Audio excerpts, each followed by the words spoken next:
ഹരേ കൃഷ്ണ രാധേശ്യം രാധേശ്യം ഹരേ നാരായണ ഹരേ നാരായണ ഹരി ഓം ഹരി ഓം. ഭഗവാന്റെ ഇന്നത്തെ ഉച്ചപൂജ അലങ്കാരത്തിലേക്ക് എല്ലാവർക്കും സ്വാഗതം. ഭഗവാന്റെ ഗുരുപ്പാനപതിയിൽ എത്തിച്ചേർന്ന എല്ലാവർക്കും ഭഗവാന്റെ ദിവ്യമായ ദർശനം കിട്ടിക്കാണുമെന്ന് വിശ്വസിക്കുന്നു. അതുപോലെ തന്നെ എന്നോടൊപ്പം എന്റെ ശബ്ദത്തോടൊപ്പം തന്നെ ഭഗവാന്റെ ആ ഗുരുപ്പാനപതിയിലേക്ക്, ആ ശ്രീലകത്തേക്ക് നമുക്ക് ഒരുമിച്ച് മനസ്സുകൊണ്ട് നമുക്കൊന്ന് പോവാം. ഭഗവാനെ കാണണ്ടേ എന്ന്. പൊന്നുണ്ണിക്കണ്ണൻ ഇന്ന് എങ്ങനെയാണ് ശ്രീലകത്ത് നിൽക്കുന്നത് എന്ന് നമുക്ക് നോക്കാം. പൊന്നുണ്ണിക്കണ്ണൻ എങ്ങനെയാണ് നിൽക്കുന്നത്? അതാ വാമന രൂപത്തിലുള്ള സാക്ഷാൽ ഭഗവാനായിട്ട് ഉള്ള ഭഗവാനെ നമുക്ക് കാണാം. അതുപോലെ തന്നെ അസുര രാജാവായി മഹാബലിയായിട്ടുള്ള മഹാബലിയെയും നമുക്ക് കാണാം. വാമനന്റെ അടുത്ത് തലകുനിച്ചിരിക്കുന്ന ആ മഹാബലി ചക്രവർത്തിയെ നമുക്ക് ഭഗവാന്റെ ശ്രീലകത്ത് ഇന്നിതാ യശോദാമ്മ വരച്ചിരിക്കുന്നു. കളഭാലങ്കാരത്തിൽ ഇങ്ങനെയാണ് ഇന്നത്തെ അലങ്കാരമായിട്ട് നമുക്ക് കാണുന്നത്. ഹരേ കൃഷ്ണ ഹരേ കൃഷ്ണ. നമുക്കെല്ലാവർക്കും ഭഗവാനെ കാണാനായിട്ട് ശ്രീലകത്തേക്ക് നമുക്ക് അങ്ങനെ മെല്ലെ ചെല്ലാം, മെല്ലെ പോവാം. അങ്ങനെ ഭഗവാന്റെ അടുത്ത് എത്തുമ്പോൾ നമ്മൾ ഇങ്ങനെയുള്ള അതിമനോഹരമായ ഭാവത്തെയാണ് നമുക്ക് ദർശിക്കാൻ സാധിക്കുന്നത്.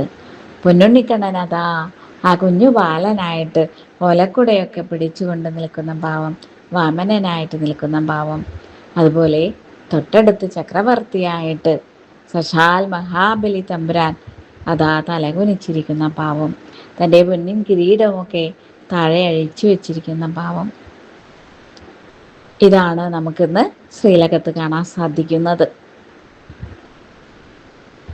ഇത്രയും ഭഗവാന്റെ 10 ദശാവതാരങ്ങളിൽ ഇത്ര മനോഹരമായിട്ടുള്ളൊരു ഭാവം, അതായത് മഹാബലി ചക്രവർത്തി നാടുവാണിയിടുന്ന ആ കാലഘട്ടത്തെക്കുറിച്ചൊക്കെ നമ്മൾക്ക് എല്ലാവർക്കും അറിയാം. ആ കഥകളെല്ലാവർക്കും അറിയാം. ഭഗവാൻ എന്തായാലും മഹാബലി ചക്രവർത്തിക്ക് ഇന്ദ്രനാവണമെന്ന ഒരു മോഹം ഉദിക്കുന്നു. ഇന്ദ്രനെ പോലെ ആവണം എന്ന ആശയം മനസ്സിലേക്ക് കടന്നു വരുന്നു. അങ്ങനെയാണ് വലിയൊരു യാഗം നടത്തുന്നത്. ആ യാഗത്തിലേക്ക് അതാ വരുന്നു വാമനൻ, ഭഗവാൻ, സാക്ഷാൽ നാരായണനായിട്ടുള്ള സാക്ഷാൽ ഭഗവാൻ വരുന്നു. അങ്ങനെ ആ യാഗത്തിലേക്ക് എത്തിച്ചേരുന്ന ആ കുഞ്ഞു ഭഗവാനെ ഇരുത്തുന്നു, സൽക്കരിക്കുന്നു, എല്ലാ കാര്യങ്ങളും ചോദിച്ചറിയുന്നു. യാഗത്തിന് ശേഷം ചക്രവർത്തി എന്താണ് അങ്ങ് വന്നതിൻ്റെ ഉദ്ദേശം എന്ന് ചോദിച്ചറിയുന്നു. അപ്പോൾ എനിക്ക് 3 അടി മണ്ണാണ് വേണ്ടത് എന്ന് ആവശ്യപ്പെടുന്നു.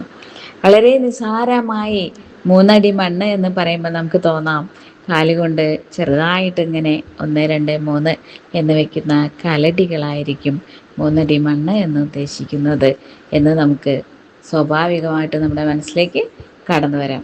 പക്ഷേ ഇങ്ങനെ ചക്രവർത്തി അതിന് കൊടുക്കാൻ തയ്യാറാവുന്നു.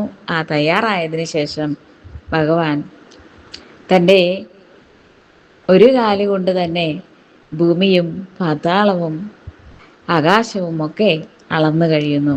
1 2 കാലുകൾ കൊണ്ട് സർവ്വതും അളന്നു കഴിയുന്നു. ഭീമാകാരനായിട്ട് ഉയർന്നു പൊങ്ങുന്ന സാക്ഷാൽ ഭഗവാനെ നമുക്ക് ആ സമയത്ത് കാണാൻ സാധിക്കുന്നു. അങ്ങനെ ഇരിക്കെ സാക്ഷാൽ വാമനൻ തനിക്ക് വയ്ക്കാൻ 3ാമത്തെ കാലടി എവിടെയാണ് വെക്കേണ്ടത് എന്ന് ചോദിക്കുന്നു. ആ സമയത്ത് ചക്രവർത്തിയായിട്ടുള്ള സാക്ഷാൽ മഹാബലി തമ്പുരാൻ താഴെ ഇരുന്നു കൊണ്ട് നമസ്കരിച്ചുകൊണ്ട് തൻ്റെ ശിരസ്സ് കുനിച്ചുകൊണ്ട് എന്നിലേക്ക്, എൻ്റെ തലയിലേക്ക് 3ാമത്തെ കാൽപാദം, അങ്ങയുടെ കാലുകൾ എൻ്റെ തലയിലേക്ക് വെച്ചോളൂ എന്ന് പറയുന്ന ആ നിമിഷമാണ് ഏറ്റവും ഭക്തി പാരവശ്യമായിട്ടുള്ള ആ നിമിഷം. കാരണം ഇത്രയും വലിയ ചക്രവർത്തിയാണ്, അസുര ചക്രവർത്തിയാണ് എങ്കിലും ഭൂമിയിൽ വളരെ നന്മയോടും സന്തോഷത്തോടും കൂടി വാണരുൾ ഇടുന്ന ഒരു കാലഘട്ടത്തിൽ ആർക്കും ഒന്നിനും ഒരു പഞ്ഞവുമില്ലാത്ത കാലഘട്ടത്തെ സൃഷ്ടിച്ചുകൊണ്ട് അത്രയും നല്ലൊരു ചക്രവർത്തിയായിട്ട് ആ രാജ്യം നമ്മുടെ ഈ ഭൂമി ഭരിച്ചു കൊണ്ടിരിക്കുന്ന ചക്രവർത്തിയാണ് മഹാബലി ചക്രവർത്തി. അത്രയ്ക്കും കേമനായിട്ടുള്ള ചക്രവർത്തി സശാൽ വാമനന്റെ മുന്നിൽ തലകുനിച്ചിരിക്കുന്ന, ശിരസ് കുനിച്ചിരിക്കുന്ന ഒരു ഭാവമാണ് നമ്മളിന്ന് ശ്രീലകത്ത് കാണുന്നത്. ഈ ഒരു ഭാവത്തിൽ എനിക്ക് പറയാൻ തോന്നുന്നത് പല അവതാരങ്ങളെയും പല ഭാവങ്ങളെയും ഭഗവാന്റെ പല ലീലകളെയും പറയാൻ കിട്ടിയിട്ടുണ്ട് എങ്കിലും, അലങ്കാര വർണ്ണനയിൽ പറയാൻ സാധിച്ചിട്ടുണ്ട് എങ്കിലും, ഇങ്ങനെ ഒരു വർണ്ണനയിലൂടെ എനിക്ക് പറയാൻ സാധിക്കുന്നത് ഇങ്ങനെയാണ്. തലകുനിച്ചിരിക്കുന്ന മഹാബലി ചക്രവർത്തിയുടെ ആ തലയിലേക്ക് തൻ്റെ മൂന്നാമത്തെ കാൽ വയ്ക്കാനായിട്ട് സശാൽ നാരായണനായിട്ടുള്ള സശാൽ ഭഗവാൻ ശ്രമിക്കുന്നു. ആ കാലുകൾ തലയിലേക്ക് വയ്ക്കുന്ന ആ നിമിഷമാണ് നമ്മൾ ഓർക്കേണ്ടത്. എത്ര വിനീതനായിരുന്നു, എത്ര വിനയമുള്ളവനായിരുന്നു, എത്ര നന്മയുള്ളവനായിരുന്നു മഹാബലി ചക്രവർത്തി. അറ്റ് ദാറ്റ് ടൈം, ആ സമയത്ത് ഭഗവാൻ ആ കാലുകൾ വയ്ക്കുമ്പോൾ ആ ശിരസിൽ ഭഗവാന്റെ കാല് വന്ന് മെല്ലെയൊന്ന് സ്പർശിക്കുമ്പോൾ തന്നെ എത്ര പുണ്യവാനാവുന്നു മഹാബലി ചക്രവർത്തി, എത്രത്തോളം മഹത്തരമാവുന്നു മഹാബലി ചക്രവർത്തിയുടെ നന്മകളും ക്രിയകളും എല്ലാം. ഭഗവാന്റെ കാൽപാദങ്ങൾ തൻ്റെ ശിരസിലണിയാൻ സാധിക്കുന്ന ആ നിമിഷമാണ് മഹാബലി ചക്രവർത്തി ഏറ്റവും പുണ്യവാനാവുന്നത് എന്ന് എനിക്ക് തോന്നുന്നു. ഹരേ കൃഷ്ണ ഹരേ കൃഷ്ണ. ആ നിമിഷമാണ് ഭഗവാൻ മഹാബലി ചക്രവർത്തിയെ പാതാളത്തിലേക്ക് ചവിട്ടിത്താഴ്ത്തി എന്ന് പറയുന്ന ആ ഒരു കാര്യം സംഭവിക്കുന്നത്.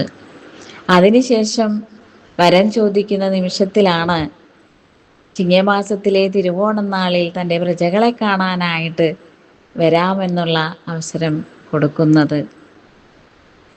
ആ സമയമാണ് ഇപ്പോൾ ചിങ്ങമാസത്തിലെ തിരുവോണം അടുക്കാറായ ദിവസങ്ങൾ. ഈ സമയത്താണ് നമ്മളിങ്ങനെ ഒരു ഉച്ചപൂജ അലങ്കാരം ഭഗവാന്റെ ശ്രീലകത്ത് നമുക്ക് കാണാൻ സാധിക്കുന്നത്. ഇത് കാണുമ്പോൾ നമ്മുടെ മനസ്സിൽ എത്രമാത്രം സന്തോഷമാണ് ഉണ്ടാവുന്നത്. മഹാബലി ചക്രവർത്തി ആ വാണിടുന്ന ആ കാലഘട്ടത്തിൽ ആർക്കും എല്ലോളമില്ല പൊളിവചനങ്ങളും സന്തോഷവും സമൃദ്ധിയും നിറഞ്ഞ ഒരു കാലഘട്ടത്തിനെ നമ്മളുടെ മനസ്സിലേക്ക് കൊണ്ടുവരുന്ന നിമിഷങ്ങൾ. അതുപോലെ തന്നെ നമ്മൾ ഓരോരുത്തരും മനസ്സുകൊണ്ട് ഈ ചിങ്ങമാസത്തിലെ തിരുവോണത്തിനെ ആദരവോടുകൂടി ഭഗവാന്റെ ആ നാമത്തിൽ നമ്മൾ എതിരേൽക്കുന്ന നിമിഷങ്ങൾ, ആ സമയങ്ങൾ, ഒന്നുമില്ലാതെ ഇരിക്കുന്ന ആരും തന്നെ ഈ സമയത്ത് ഉണ്ടാവില്ല. എല്ലാവർക്കും സന്തോഷം നിറഞ്ഞതാവും ഈ സമയം. തിരുവോണത്തിന് എല്ലാ വീടുകളിലും എല്ലാവരുടെ മനസ്സിലും സന്തോഷം തുടി പൊട്ടുന്ന നിമിഷങ്ങളായിരിക്കും എന്ന് തന്നെയാണ് നമ്മളിപ്പോഴും ആ ചിങ്ങമാസത്തിലെ തിരുവോണത്തിനെ നമ്മൾ വരവേൽക്കുന്നതും ആഘോഷിക്കുന്നതും എല്ലാം. എല്ലാ സമ്പൽ സമൃദ്ധിയും നമുക്ക് കൈവരുന്ന നിമിഷങ്ങൾ. ഒന്നുമില്ലാത്തവൻ്റെ അടുത്ത് പോലും ഭഗവാൻ വന്നെത്തുന്ന നിമിഷങ്ങൾ. സശാൽ ചക്രവർത്തിയായി സശാൽ ഭഗവാന്റെ നാമത്താൽ വാമനൻ്റെ രൂപത്തിൽ ഭഗവാൻ നമ്മളിലേക്കൊക്കെ നമ്മുടെ മനസ്സിലേക്കൊക്കെ വന്നെത്തുന്നു. കാണാൻ മിറ്റായാലും ഓണം ഉണ്ണണം എന്ന അവസ്ഥയിലേക്ക് നമ്മളെ സന്തോഷത്തോടു കൂടി ആ ഓണനാളുകളിൽ നമ്മളെ വരവേൽക്കുന്നു. ആർപ്പുവിളികളും സന്തോഷങ്ങളുമായിട്ട് നാടെങ്ങും കലാപരിപാടികളും ഒക്കെ ആയിട്ട് എത്രമാത്രം സന്തോഷിക്കുന്നു. എല്ലാവരുടെ മനസ്സിലും സന്തോഷത്തിൻ്റെ തുടികൊട്ടുന്ന ആ മേളങ്ങൾ മാത്രം.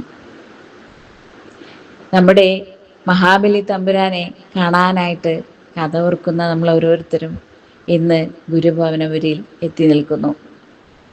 ഭഗവാനെ ഈയൊരു ഭാവത്തിൽ ആ ഗുരുഭവനപുരിയിൽ ശ്രീലകത്ത് നമ്മൾക്ക് കാണാൻ സാധിക്കുന്നു. അങ്ങനെ നമ്മൾ ഓരോരുത്തരും ഭഗവാന്റെ വാമന രൂപത്തെയും ആ മഹാബലി തമ്പുരാനെയും നമ്മളിന്ന് കാണുന്നു. എത്ര നന്മയുള്ളവനായിരിക്കണം മഹാബലി തമ്പുരാൻ. അതുകൊണ്ടാണ് സുതലത്തിലേക്ക് താഴ്ത്തപ്പെട്ടെങ്കിലും ഇന്ദ്രപദവിയിലേക്ക് തന്നെ ഭഗവാൻ ഉയർത്തപ്പെടുന്നു. തൻ്റെ ആ മോഹത്തിനേക്കാളും വലിയൊരു മോഹം ഭഗവാൻ സാധിപ്പിച്ചു കൊടുക്കുന്നു. ഇതൊക്കെയാണ് ഈ ഒരു കഥയിലൂടെ നമ്മൾക്ക് ഓരോരുത്തർക്കും മനസ്സിലാക്കാൻ സാധിക്കുന്നത്.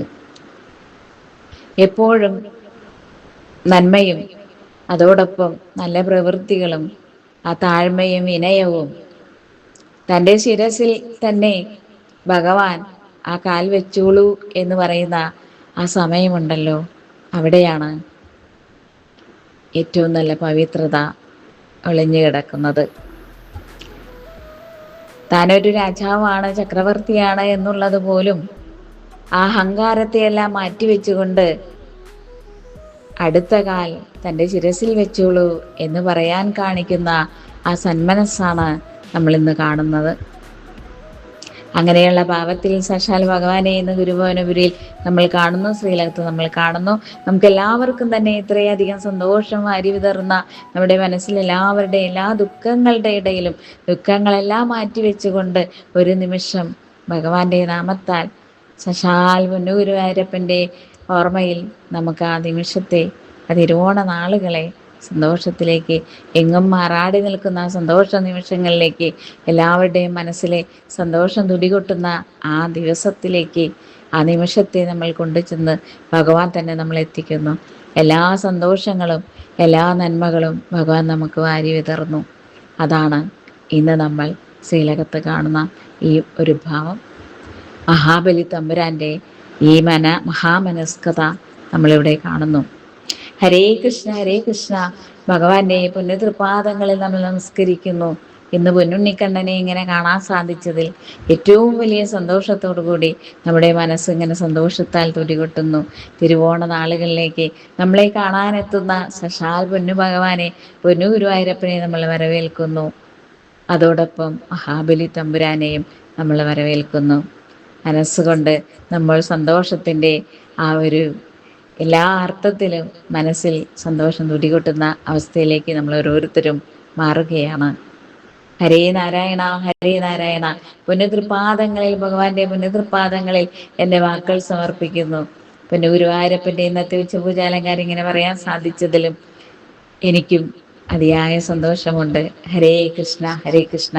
എൻ്റെ ശബ്ദത്തോടൊപ്പം ഗുരുഭവനപുരിയിൽ എത്താൻ സാധിച്ച നിങ്ങൾക്ക് ഓരോരുത്തർക്കും, ഭഗവാനെ ഇതുപോലെ കാണാൻ സാധിച്ച നിങ്ങൾക്ക് ഓരോരുത്തർക്കും, എല്ലാവർക്കും ഭഗവാന്റെ മുന്നതൃപാദങ്ങളിൽ ഞാൻ നമസ്കരിക്കുന്നു. എല്ലാവർക്കും എല്ലാവിധ ഓണാശംസകളും. ഹരേ കൃഷ്ണ ഹരേ കൃഷ്ണ. രാധേശ രാധേശ.